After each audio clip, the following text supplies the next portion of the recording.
Percy puffed grumpily into the yards. He was feeling put upon and said so. "I feel put upon," he complained to Thomas. Thomas was confused. Put upon what? The rails? No, put upon with work. Driver says he is too. Put upon, what a silly saying, replied Thomas. But Annie and Clarabelle liked it, and they sang about it too. Percy's been put upon, put upon, put upon. Percy's been put upon, poor old Percy. Percy is being put upon. I am. He collected metal from the foundry, coal from the yards, flour from the mills, rock from the quarries, and fuel from the depot. Then he delivered it all to the docks.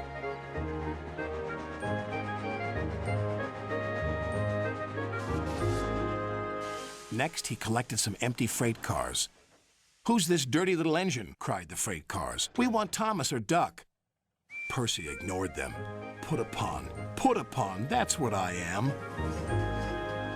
That night, all the engines laughed at him.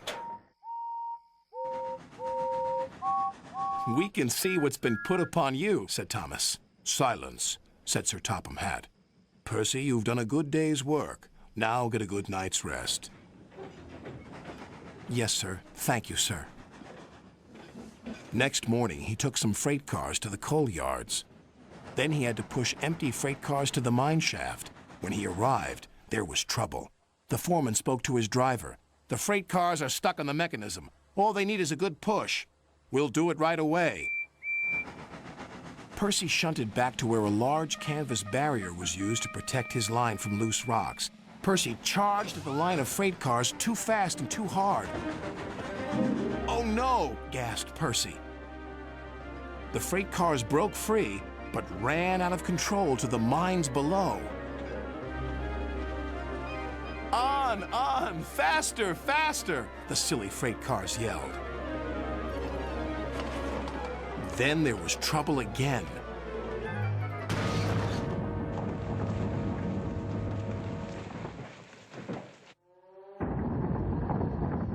"Get out of here fast! The mine's collapsing!"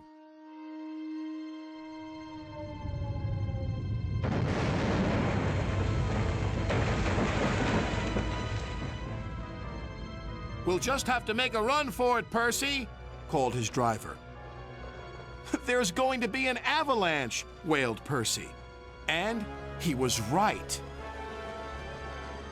Worse still, the track he was on began to crumble. "Oh, help!"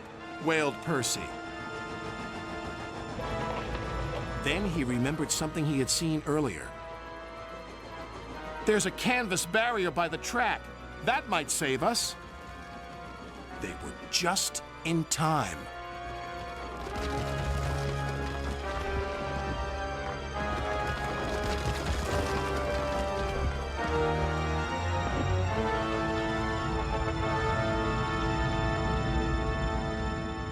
Percy was right. The canvas did indeed save them, but the miners didn't know that. "The avalanche has buried an engine and its crew," shouted the foreman. "We must help them." When Percy had been rescued, Sir Topham Hatt spoke to his driver and fireman, then to Percy. "Driver told me how brave you were, Percy. As a reward, you will be repainted at the works." "Oh, thank you, sir." When he returned, Percy's coat glistened in the sun. "I'm sorry we teased you, Percy," said Thomas. "You were certainly put upon by that avalanche." "Yes, indeed. But just look at my new coat of paint. Now, I don't mind that being put upon me."